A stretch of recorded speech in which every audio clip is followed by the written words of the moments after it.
the most unusual cases which Sherlock Holmes was ever called upon to solve began in a small private school for boys in the north of Belgium.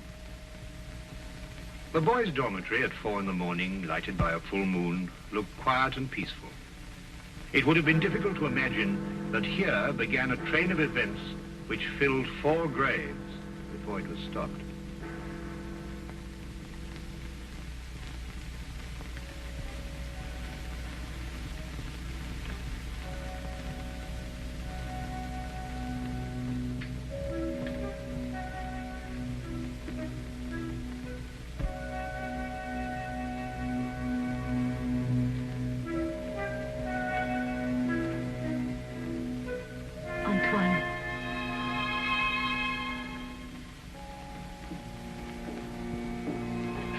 Antoine.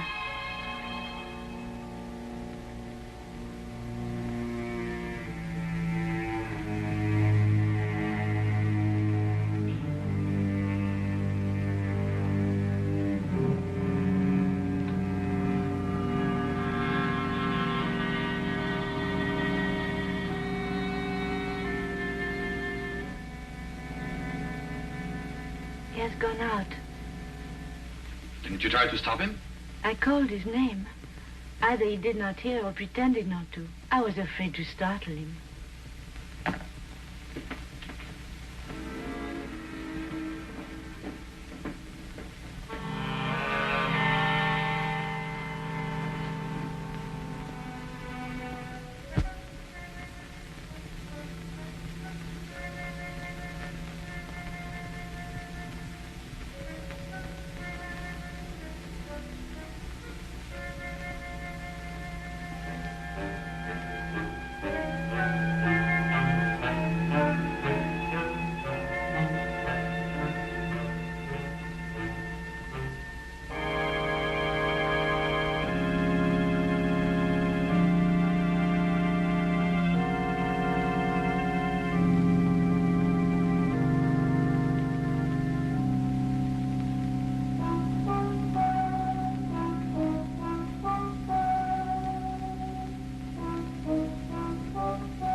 This time, it's you.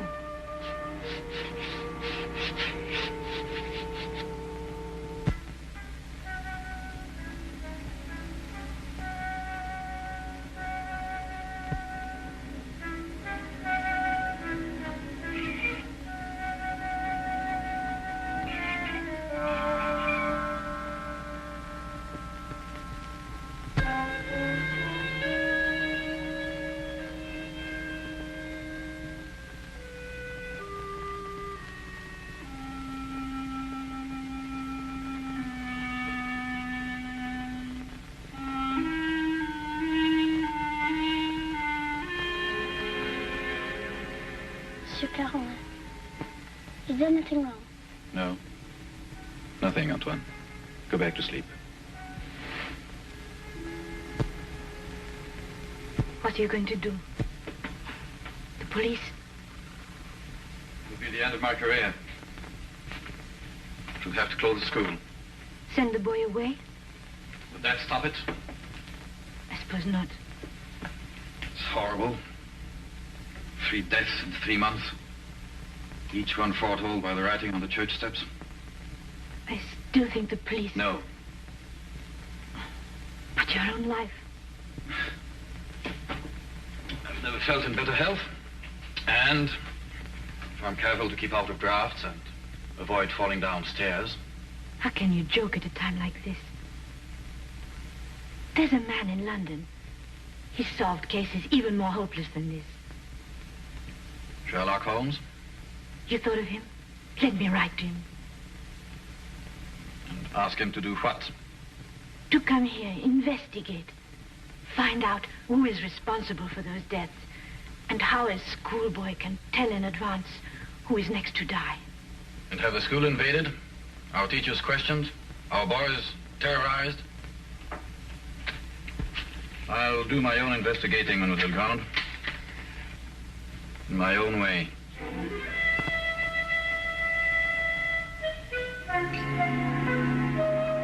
Some weeks later, a letter arrived at Baker Street.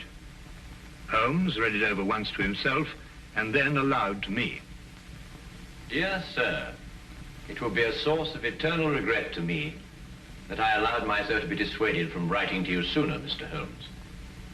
Now Mr. Carolan is dead of natural causes, the doctor says, though I am not sure he isn't mistaken. I pray that you will come to Arno without delay and lend us your assistance in putting an end to these ghastly occurrences. Respectfully yours, Marion-Crawford. You deduce that the writer of the letter was young? I'll go further than that. I'm prepared to wager that she's madly attractive to boot. Better and better. And on what do you base these interesting conclusions? Wishful thinking, my dear chap, wishful thinking.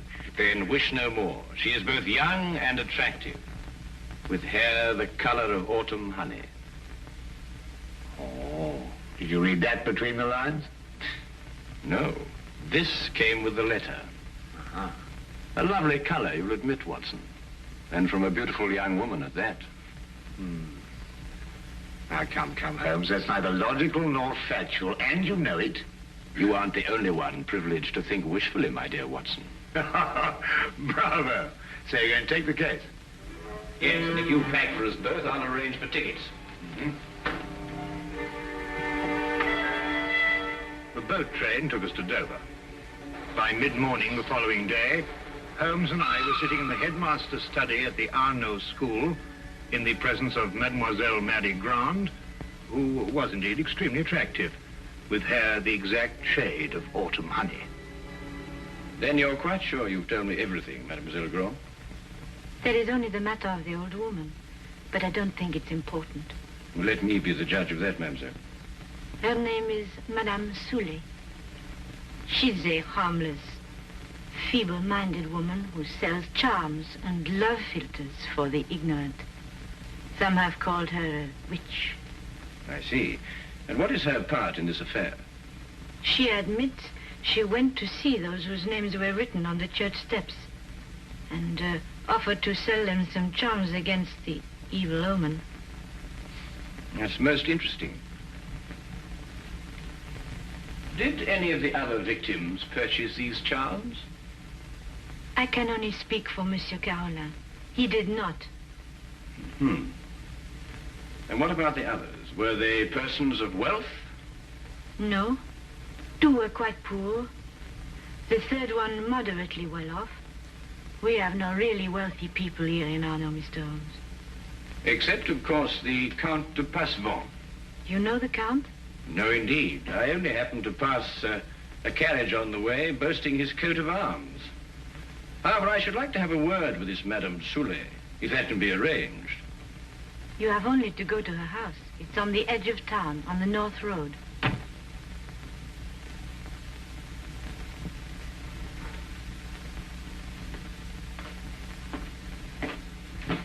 Monsieur Manelli, this is Monsieur Holmes and his friend Dr. Watson.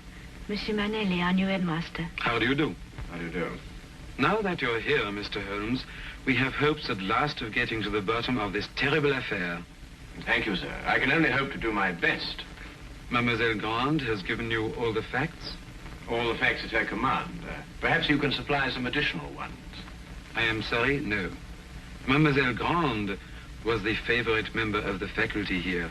She had Monsieur Carolan's confidence, not I. I see. And now that I've had the honor of meeting you gentlemen, I hope you will forgive me if I go to meet my class. But certainly.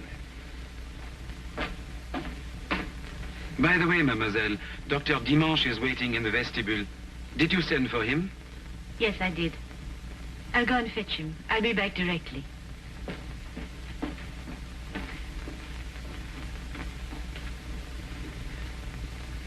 But the boy, Holmes, the boy, you haven't asked to see the boy. The boy can wait, Watson. Yes, but why? Surely he's the most significant part of it. No. Because he did the writing on the church steps. Why, yes. Well, I suppose in that case you'd say that the chalk also had significance. No, that was just an instrument. Yeah. Precisely, my dear Watson. Precisely.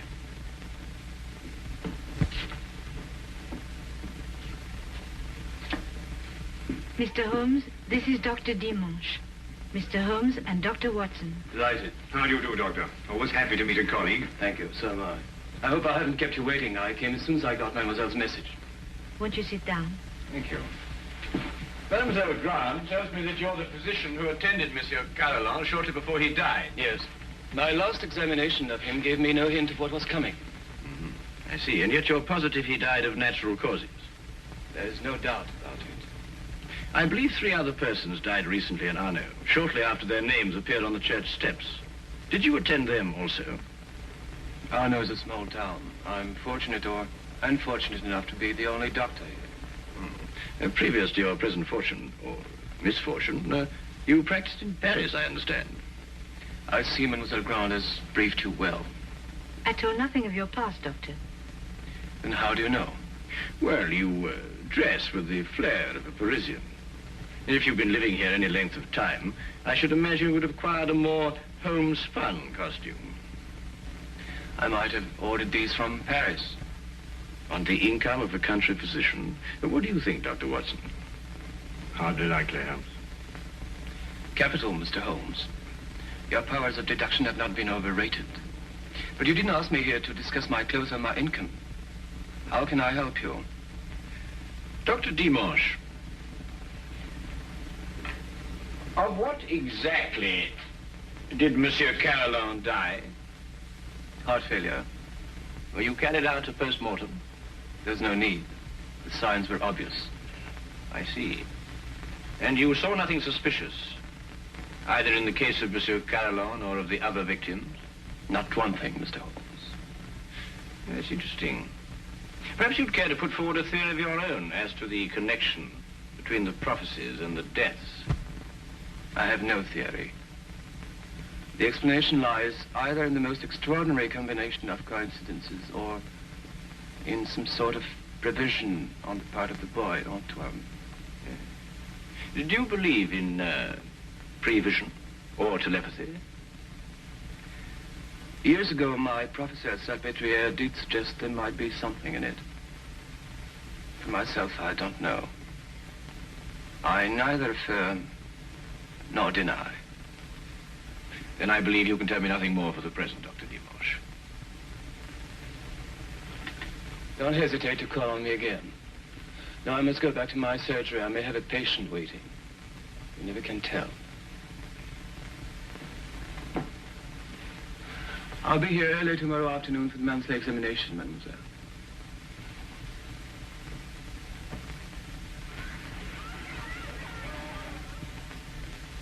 Dr. Dimanche examines your pupils every month, then, mademoiselle? Yes. The health of our pupils is of the greatest concern to us. And so it should be, Mademoiselle Grant. And so it should be. It's an extraordinary thing, the odd and assorted illnesses that crop up in a boys' school. Vous devriez vous être en classe à cette heure au lieu de courir dans les couloirs. Allez maintenant. That is he. So that's the boy who on 4 separate occasions was able to foretell the death of a citizen of Arno. Well, there must be some logical explanation for it. There is, Watson. There is. Holmes, do you know how it was done? Yes, that part was simple. Our main difficulty will come when we try to prevent the 5th murder.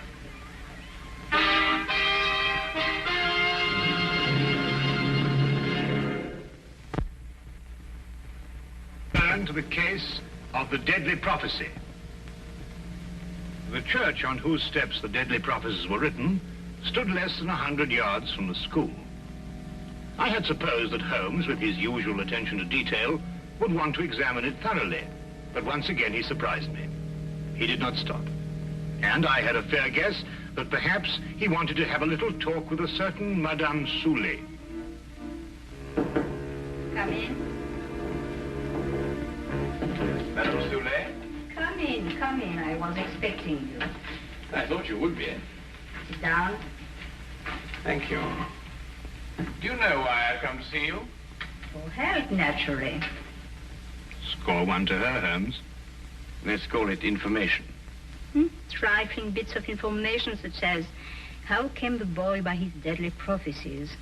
Whose hand was it made them come true?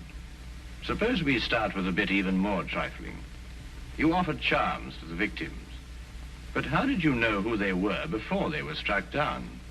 There were no announcements made. If the Englishman will cross my palm with English gold, You'll tell me? I will give the Englishman a filter, warranted to make him see so clearly and think so lucidly that all mysteries will be revealed to him. Each is as potent as the belief of the one who buys and uses it. If those four had bought instead of turning me away, who knows? But they did turn you away. And now all are dead. May I sell you a filter, sir? It will guard you against harm. Come, Watson.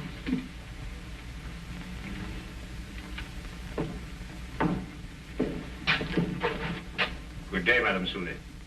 You are a wise man. You say little and listen well. Good day to you, sir.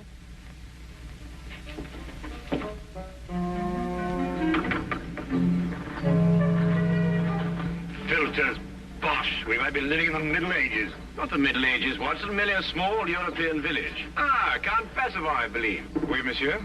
How do you know? I saw you in your carriage, sir. Ah, are you enjoying your stay in our village, Mr. Holmes? Do you know me, Count? I saw you from my carriage. Ah, bravo, Count. As you say in France, touché. May I introduce my very good friend, Dr. Watson? Enchanté, docteur. How do you do, sir? Have you formed any conclusions, Mr. Holmes, as to the names that were written on the church step? Well, at the moment, Count, I must confess that I am more interested in the names that were not written on the church step. Mine hasn't been written on it yet. And I don't believe it will be. Tell me, sir, you know this village. Have you any ideas? I am not superstitious, Dr. Watson. I do not believe...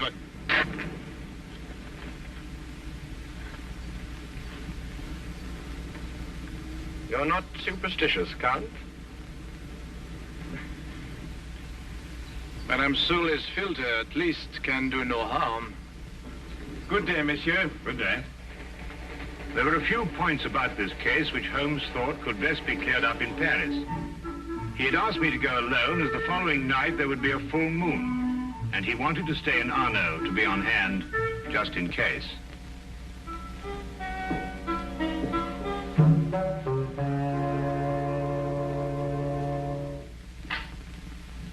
What is it? What's happened? Nothing at all, Antoine. You were walking in your sleep. Now be a good boy and get back to bed. I can't. There's something I must do. Not tonight. Not tonight, Antoine. Yes, sir.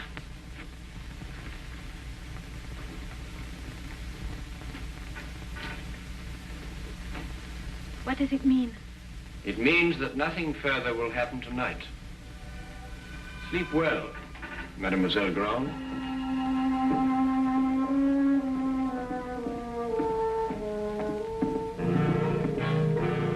The carriage came to fetch me at the station. Later, I found Holmes at the school. Well, you may go back to your class now, Antoine. Well, Watson, did you have a successful trip? Yes, you were right. Good. Mr. Holmes, was the boy able to tell you anything? No, but his silence was eloquent. Oh, by the way, I should like to have the use of the headmaster's study for a little gathering shortly before midnight. You'll name the murderer? Oh, he will name himself.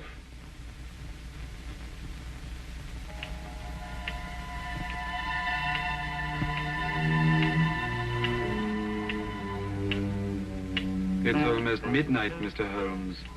Must we wait much longer? Ah, good evening, Count. I think you all know Count Passivant. Count, you met Dr. Watson in front of Madame Soulet's cottage. Would you be so good as to take that chair, Count? I expect you're all wondering why you've been invited here at such a late hour this evening. Well, we are concerned with the murder of Monsieur Carolan and of 3 other citizens of Arno before him. Mr. Holmes, sure they died natural death. I happen to believe that they were murdered. Now, the question is, with what motive? Profit? But these were ordinary people of modest means. The murderer could scarcely hope to enrich himself at the cost of their lives. Now, a thought occurred to me, and I decided to go and see Count Passivant and ask him if his life had been threatened too. It has been. And this is the feature of the case that most intrigues me. Blackmail has often been the prelude to murder, but here, for the first time, murder became the prelude to blackmail. What was demanded of you, Count? 100,000 francs. And if you didn't pay? My name was next to appear on the church steps. So you see, extortion was the motive from the first. And to that end, an atmosphere of terror was built up by means of 4 successive murders. It would take a man of superhuman courage to resist. But, Mr. Holmes, the names were written by one of our pupils. What possible connection could an 8-year-old boy have with such a scheme? Yes, Antoine. Just an unwitting tool. Of whom? The blackmailer must be someone who could have poisoned 4 people. Don't distress yourself, Madame Soulet. The killer meant suspicion to fall on you. But a person of your simple habits wouldn't play so dangerous a game. No. There is a suspect close at hand, who not only had an expert knowledge of poisons, but to whom the boy has been far more accessible.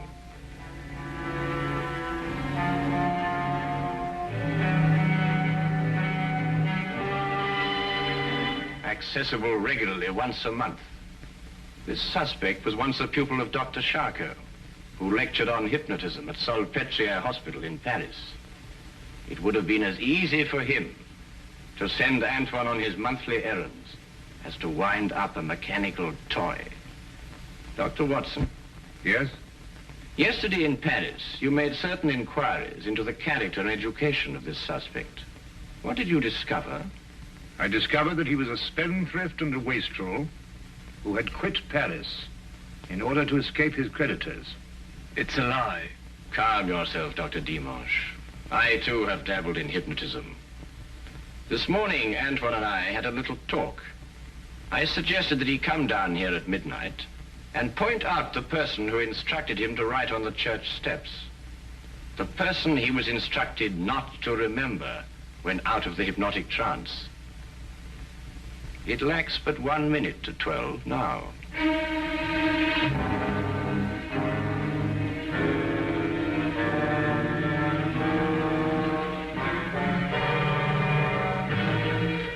Stay where you are, all of you. Don't be a fool, Doctor.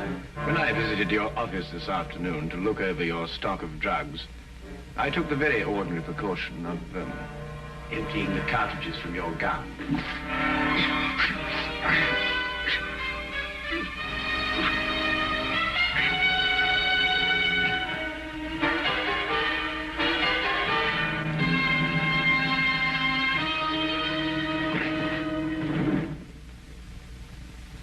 Should we wait for the boy to make the identification, Mr. Holmes? Mademoiselle, Mr. Holmes's deductions are always completely truthful and completely accurate. But the methods by which he achieves these ends are not always so straightforward. He said that he'd hypnotized the little boy to have him come here tonight at midnight. How did you know it was a bluff? You also said that the gun was unloaded. Oh.